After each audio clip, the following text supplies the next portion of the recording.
Cinema പ്രേക്ഷകർക്കിടയിൽ വലിയ ആരാധകരുള്ള ചിത്രമാണ് ആടൊരു ഭീകരജീവിയാണ്.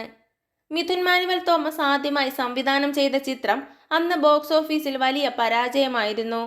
എന്നാൽ പരാജയത്തിന് ശേഷം ചിത്രത്തിന്റെ DVD റിലീസായതോടെ പ്രേക്ഷകർക്കിടയിൽ വലിയ സ്വീകരണമായിരുന്നു ആടിന് ലഭിച്ചത്.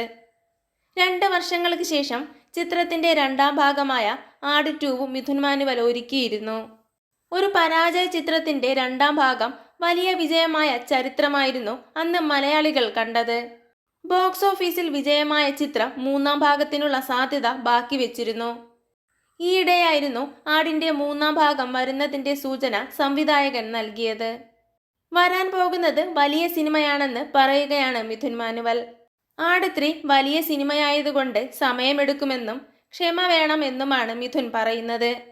ആട് 3 കുറച്ച് വലിയ സിനിമയാണ്. അത് അനൗൺസ് ചെയ്തിട്ടേയുള്ളൂ. വലിയ സിനിമയായതുകൊണ്ട് സമയമെടുക്കും, ക്ഷമ വേണം. സമയമെടുക്കുമെന്ന് ഞാൻ എന്നോട് തന്നെ പറഞ്ഞുകൊണ്ടിരിക്കുകയാണ്, മിഥുൻ മാനുവൽ തോമസ് പറഞ്ഞു. അതേസമയം മിഥുൻ മാനുവൽ തോമസിന്റെ തിരക്കഥയിൽ വൈശാഖ് സംവിധാനം ചെയ്ത ഏറ്റവും പുതിയ ചിത്രമാണ് ടർബോ.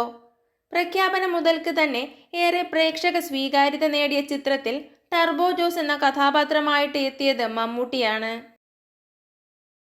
ഇതുപോലുള്ള സിനിമാ വിശേഷങ്ങൾക്കായി ചാനൽ മറക്കാതെ സബ്സ്ക്രൈബ് ചെയ്യുക.